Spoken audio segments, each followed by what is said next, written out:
Miss Sita? Sita. Okay, hi.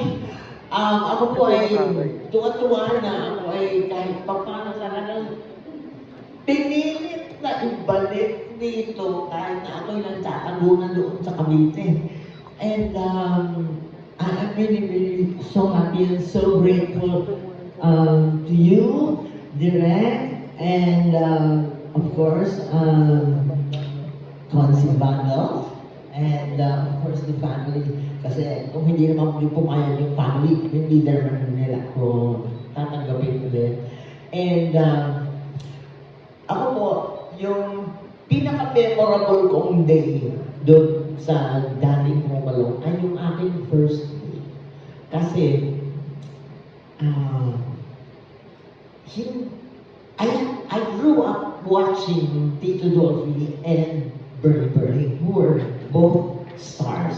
Okay, but of course Tito Dolphy is a legend, okay? He's not just a great character actor, but he's a legend. And all of a sudden, I had to be the boss. So yung hirap doon, hindi ba parang, and si Tito Dolphy, nakita niya yung mukha ko na in awe ako sa kanya. Yung parang, Diyos ko, hindi ko sumunod kalain, makakaharap ko itong taon to. Diyos ko, and then suddenly I'm there having to be the boss. And so, hindi ko alam kung anong klaseng acting ang gagawin ko. But it was Tito Dolphy who said, no, just do it. You're the boss, you be the boss. And from there, tinuloy-tuloy ko nga yung pagiging boss. And that worked out because he was so welcoming and so, you know, he didn't care that, you know, I was just from Repertory Philippines and whatever, and he's a legend. And, he's always been that inspiring to all of us. And pag tinatanong ko nga siya ng Tito Dolphy, ang galing naman ng naging karir mo, no? And talagang sunod-sunod yung mga hit mo and all this. And he just told me, just keep on and be good, sabi niya ganyan, at whatever you're doing, because you have to, first and foremost, also pray, you know, to God. And I'm so grateful na nandito si Tita Nova dahil si Tita Nova ang talagang nakakapit sa Diyos, okay? Sa amin lahat, siya yung talagang nandyan to remind us all to pray and have faith. But it was Tito Dolphy also who told me that. Kasi sabi niya, alam mo, mas maraming magaling pa sa akin ng mga artista na nakasama ko and all this. Pero hindi sila pinala. So, it's also a matter of opportunity, of having people who are kind enough to help you and give you that chance, that first chance, and for even Tito Dolphy, his second chance. Okay? Kasi naalala mo yung sitwasyon ni Tito Dolphy, nandun siya sa Amerika, and, you know, for a while he was really, you know, messed up because pinanindigan niya yung kanyang love of life na si Jaja. Okay? And he came back and he said, you have to remember to pray because everything being equal. Okay? Magkasing ganun kayong lahat, magkasing pareho kayo ng effort. The only thing that matters is luck. This is what he told me. And so I wanna also tell you that this family is also the most prayerful family that you will find anywhere in showbiz. And I'm very grateful to be here and for all that I learned through them. Thank you. Love you all. Is that memorable experience? Wala ko dyan. Actually, sa 13 years ba tayo? 12, 13, no? Ang dami naman talaga namin mga eksena na talagang memorable. Pero ito yung share ko lang sa'yo, one of the most memorable. Alam niyo naman ang boyfriend ko lagi sa Omalo, si Q.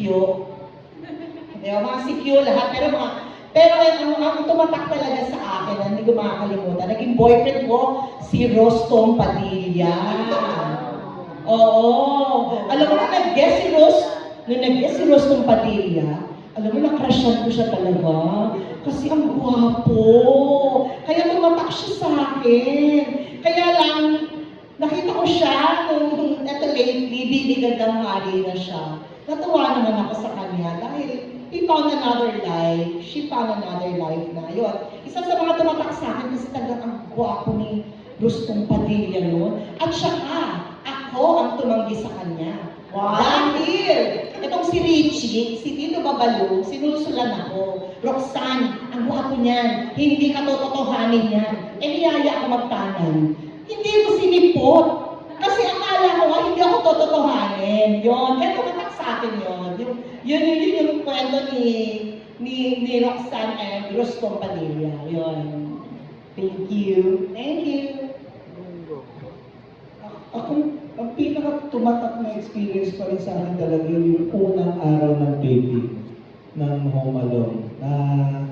Kasi, aaminin ko naman sa inyo lahat, ako yung pinakamatanda sa magkakapatid. I grew up na si Tito Dolphy yung pinapanood ko, black and white na pelikula na pinapalabas tuwing tanghali noon sa Channel 9 habang pinapatulog kami ng magulang namin. Matutulog kami, pero ako, tinadaya ko yung nanay ko, binubuksan ko yung TV, kunyari natutulungan ako. Pag tumayo na yung nanay ko, manunood ako ng yung reruns ng mga lumang pelikula ni tatay na black and white. Natatandaan ko yung Ibong Adarna. Paborito ko yun, na yung pelikula ni tatay, si Babalu, tsaka si Tito Dolphy. Sila pa rito. Oo, tapos, ang sarap-sarap ng pakiramdam kasi lahat ng mga komedyante, yun ang inaambisyon nila, ang makatrabaho mo, yung iniidolo mo. Ako siguro, 50 lang talaga ako. Siguro iba ang ngiti sa akin ng Diyos ng mga araw na sinabi sa akin na makakatrabaho ko si Dolphy. Yung unang araw, yung unang eksena na kasama ko si tatay, hindi ko pa matandaan yung mga linya ko. Dahil sa sobrang starstruck ako. Kasi parang, ito yung iniidolo ko. Tapos, ito na siya, katrabaho ko na ngayon. Ang nakakatuwa lang sinabi sa akin ni tatay, kalma ka lang, relax, maganda itong ginagawa natin. At ever since that day, kalmado lang at sa sobrang pagkakalma ko, tatay na yung tingin ko talaga sa kanya. Na parang, hindi kayang bayaran yung nararamdaman ko pagkasama ko si tatay. At saka isa pang natatanda ko kay tatay, napaka-generous niya. Na kunyari mayroong isang punchline na nakakatawa, sasabihin niya, Moki, ikaw na lang mag-deliver nito. Eh di ba sa mga komedyante, sa mga gusto nila sila yung nagbibigay ng punchline. Pero si tatay, sasabihin niya, Dek, sa'yo to. Mas maganda pa ikaw ng deliver nito. Totoong ganun si tatay, hindi po siya swapang. Kaya every taping has been a memorable taping for me. Every taping is a gift para sa akin. Ako, maraming memorable na na mga eksena, taping days. Pero I guess, ang masasabi ko lang, isa na sa pinaka-core memory ng buong buhay ko ay yung naging anak ako ng isang babalu sa Okidokido. Naging pamangkin ako ng isang babalu sa Home Along Marines. Naging anak ako ng isang Dolphy, nag-iisang Dolphy. At naging anak ako ng nag-iisang Sinova Vita. Yun ang core memory ng buhay.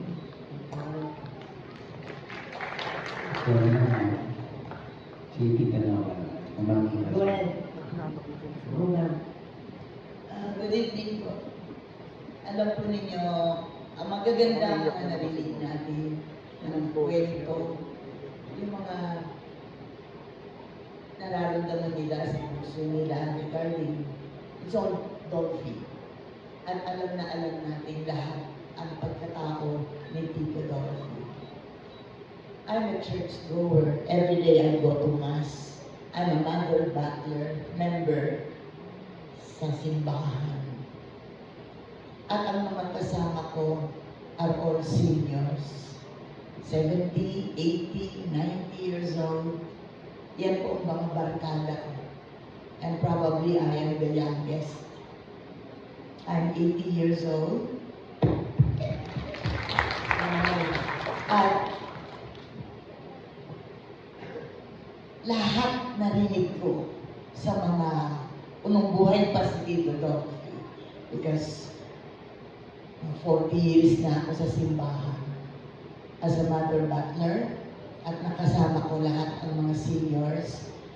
Mas older pa, yung iba 90, 95 years old. At noon pa, bata-bata pa ako ng konti, mga fans sila ng Home Along the Riles. And John and Marcia. So they were a little bit younger before, hanggang sa sila'y tumanda na at maswerte na may mga buhay pa. Pero mga 90, 95 years old sila. At kami pa rin ang magkakasama sa church. And they always tell me, Sister Nova, sayang wala na si Dolphy. They were about 60, 70 years old. Every week they watch mga shows ni Tito Dolphy, especially itong ating Home Along the Riles. At iisa ang sinasabi nila. Hindi, what do you call it? Kulang ang buhay nila kung hindi sila makapanood every week ng Home Along the Riles. Sa edad na pagtanda, ang hinahanap na lang ng matanda ay ang maging masaya, ang tumawa. They're very lonely kung walang nagbibigay ng pag-ibig, ng masayang show sa matatanda. Parang numbered ang kanilang oras. Pero pag nakakapanood sila ng masasaya, especially Home Along the Riles, napakalakas ng, anong tawag dito kay Tito Dolphy, yung kanyang karisma sa mga senior. Until the time dumating ang oras na nauna pa si Tito Dolps doon sa mga 90 anyos, 95 years old, na matatanda. At ang sinasabi nila, siya lang ang nagbibigay sa amin ng kasiyahan. At alam nila yung araw at oras ng showing ng Home Along the Riles. At tawang-tawa sila. They forget about their worries. They forget about nagbibilang na ng araw kung kailan sila kukunin ng Panginoon. They forget everything kung hindi puro tawa, kasiyahan because of Home Along the Riles. At sinasabi sa mga apo, sa mga anak, walang gagalaw ng TV sa araw na ito, sa oras na ito. The joy that we can give to the seniors. And now, ako na yung senior. I'm 80 years old. Pero, kaya ko pa makipag-wrestling. Anyway. So ngayon, at nawala si Tito Dolps, every day, because lagi po ako nasa simbahan, every day, we attend Mass at 6 a.m. Mass. Puro senior ang mga barkada ko sa simbahan. At sabi ganun, parang may naririnig ako, sabi ng mga matatanda. Are you doing a movie? Andiyan ba si Dolphy? Biglang lumilinaw ang lalamunan, biglang sumisigla. Itong matatandang ito, dahil sinasabi, siya lang ang nagbibigay ng buhay. Every time you watch Home Along the Lily, si Tito Dolls, o kahit yung panahon pa ni Nida Blanca, ano siya nila? John and Marcia, always sinasabi, papatanda na yan, mga yan. Tawan-tawa ako. So the joy that we can give to the seniors, sa mga taong nagbibilang na lang ng araw at mawawala na sa mundong ito. What I'm saying is, so he was never forgotten. Kasi when they see me, "Hi Nova, Sister Nova, sayang wala na si Dolphy."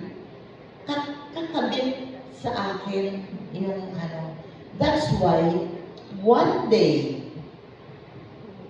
magkakasama kami after the rosary, after the mass, we pray the rosary. Magkakasama kami, Sister Nova, kain ka sa bahay, magkape man lang tayo. These are older than me.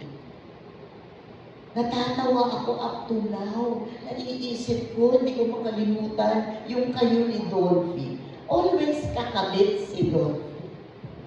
Until the time, Boy 2 and Bandolf talked to me na gagawa ng pelikula ng Home Along the Lily. Nag-iba yung pakiramdam ko. Ang naisip ko yung mga kasama ko sa simbahan na I'm sure they will be excited at kahit na masakit ang kanilang mga paa, mga rayuma, magpapasama sa mga apo to watch the movie hanggat nandyan si Dolphy at si Nova. The joy that we can give to seniors.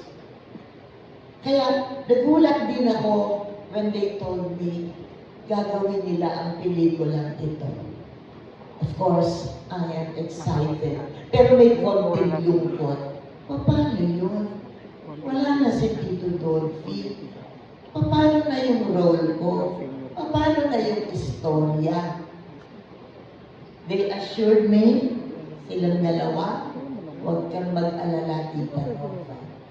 At ang nasa isip ko, yung matatanda, sabi ko, wow, matutuwa itong mga to. Sabi ko ganun. Hanggang sa ngayon nagkikita ko pa rin kami. Sabi ko, I have a surprise for you doon sa mga seniors sa simbahan. Makikita niyo si Tito Dolphy. Sabi ko, makikita niyo, ano, mararamdaman. Oo. Of course, the imagination, you know. Kasi andito yung mga anak. Tsaka yung story. Yung gano'n. He will live through the story. I love you, Mami. Ngayon po, tapos na po talaga. At salamat po sa mga Salamat po sa pagpunta. I love you, Mami. Mga kaibigan, ito po kami. Doon po sa kakanin ni Ay, mga buwisit. Tapusin niyo ako. Tapusin mo si Tita Nova. Tapos na po ang oras dito. Hindi na. I'm sure, iniimbita ko silang lahat manood ng Home Along the Lily para mabuhay ulit ang kanilang spirit. Di ba? Meron pa mga hindi nakapanood dito. Marami sa amin nakapanood na from the preview, from the special advance screening. But we can't, yung sa para sa mga iba hindi pa nakapanood, excited din sila na mapanood ito sa June 17. Yes. 15 muna. May Premiere live na. sa Pero 15. premiere na, it's sa 15. May, ito naman. Medyo 5 inches ka. I love you, Mommy! Actually, sa eksena, marami kasi magagandang eksena po talaga sa Home Alone. Pero siguro yung masasabi ko, pinakatumatak sa akin, wala sa eksena. I was 10 years old when I started doing Home Alone the Riles. And at 10, hindi ko naman alam how big of a star Tito Dolphy was, even Tita Nova. Pero ang tatandaan ko po, si Tita Nova very prayerful, magkakasama po kami sa dressing room ni Ate Dan. 15 mysteries of rosary po kami a day. At that time, wala pang light mysteries. Si Mami pag nag-rosaryo, hindi lang 5, 15 kompleto. Hindi pa po kasama mga novena nun. So yun, tandang-tanda ko po yun. And si tatay, ang naalala ko kay tatay, wala kaming taping na hindi nagkaroon ng pila. Lagi pong may pila. Iba't ibang klaseng tao, mga matatandang artista na hindi na active, mga tao na kita nyo may sakit, walang-wala na, nasa taping po namin sila. Lalo na pag araw ng sweldo, natapat sa taping day namin, sobrang haba ng pila parati, humihingi ng tulong. And believe it or not, kahit isa sa kanila, walang tinalikuran si tatay. He really gave his time to listen to each and every one of them. Kahit na yung iba po doon, halos every taping na pabalik-balik, okay lang yun kay tatay. Kasi para sa kanya, nakakapagbigay siya ng tulong, share niya yung blessings ni God, yun yung mahalaga kay tatay. So yun po yung tumatak sa ulo ko. Kaya siguro sabi ko, sobrang active ko sa mga NGOs, kasi yun yung nakikisnan ko eh. Yun po yung nakalakihan ko. And I don't think I'd have this strong faith in God if it weren't for my mommy beside me. So, hindi lang po ako natuto umarte sa Humalong Dariles. Yung mga kasama ko po sa Humalong, ito po lahat mga kapatid ko, they shaped me as a person. Hindi ako magiging ganito po ngayon. I don't think I'd have the kind of mindset I have right now if it weren't for this family. Kaya yun po. Tapos din. Ako, siyempre, of course, Humalong Dariles, ang isa sa mga talagang tumatak sa akin is having another family. Dahil alam naman po ng bata ko, hindi naman lingit sa kaalaman ninyo kung paano, gano'n ako kulit, gano'n ako ganyan, gano'n kalaki ang pamilya ko. Pero doon po sa Humalong, as time goes by, habang lumalaki po, nagkaroon po ako ng extended family. Nagkaroon ako mga kuyang inilaki namin ni Boy to nagturo sa akin kung ano-ano. Huwag kumano! Nagkaroon ako ng ating Lodin. Dahil, tapos, ginawa niya totoong buhay yung pagka-ate ko sa kanya dahil kapatid ko si Mark. Ay, ano? Hindi, that was the past. Past is past. Diba? Ito mga... Pero ang pinaka-importante po talaga sa akin, na talagang most thankful ako sa Panginoon na experience ko sa Humalong. Doon ko nakilala ang aking always and forever. Doon ko nakilala ang aking asawa na binigyan kami ng isang poging anak dyan sa likod. Dito, stand up, bro. Ayun. Hindi po yan Twilight, hindi po vampire yan. Ha? Yun po. Siyempre, ang aking isa pong anak sa darating na pelikula, siyempre, hindi naman, kahit malaki po ako sa pelikula, hindi po ako matako masyado. Ang matako na yung anak ko si Bandolito. Ayan. Ayan. Tsaka ang barkada ng aking anak si Siling, na ang tawag sa kanya, libag. Ayan. Hindi lang. May new generation na. Ha? May new generation na. Yes, yes. Si Direk pag-iwento niya mamaya para mas malinaw. Pero hindi ko pa nagsasabi ng most memorable, parang hindi ko pa sinasagot. Well, sa Humalong kasi, alam mo, isang naalala ko, yung alam mo yung behind the scene, yung maka-eksena mo yung isang Tito Babalu at yung isang Dolphy, isang tita nanay, tita Nova. Alam niyo yung spontaneous, wala kayong ibang ginawa kung hindi magtawanan na lang sa set. Tapos sila kasi very impromptu yung setup nila. Parang bawal sila mag-take two. Yung feeling ng nagtatawanan, naririnig mo pati yung mga cameraman sa set, nagtatawanan. yung assistant director. Oo. Minsan kami dalawa ni Vandal talagang, di naman namin alam para lang kami naglalaro eh. So minsan, nasisita kami ni Tatay Kevin, no, ni Lolo. Pag hindi kami nakikinig kasi magte-take two. Pero ang naaalala ko, kahit mag-take two yun, iba na yung atake nila, pero nakakatawa pa din. Hindi siya pwedeng umulit ng pareho. So yun yung ano, pero marami. Natural na natural. Sa sobrang nakakatawa ng mga eksena, si Tita Nova ilang beses nagpapalit ng underwear. Kasi nababasa ang sahig. Nabasay sa hip. Nababasa ang sahig. Pero ang maganda ng kuya, may warning naman. Kasi may poste. May specific na poste sa bahay ni Kevin na pag yumapos na si Mami doon, alam na natin lahat ang kasunod. Oo. Kung minsan hindi doon sa poste, doon sa puno ng impacto na nandoon sa hukalo, kung natatandaan nyo. Pag sumandan na si Tita Nova ng gano'n, asahan mo, yun na yun. Di ba si Erpat, nagre-reading kami sa kainan. May nagmamasahe dito, may nagmamasahe dito, may nagmamasahe dito, may nagmamasahe sa ulo. Sabi niya, teka, pagtrabahuin niyo naman ako. Diba? Tapos si Ate Claudine, inubos lagi yung danggit namin sa set. Ganun talaga. Marami. Actually, guys, napakarami. We can't wait to see kung paano nyo rin syempre, pagbibigyan pugay lahat ng ginawa nyo ng kabataan nyo at yun na share nyo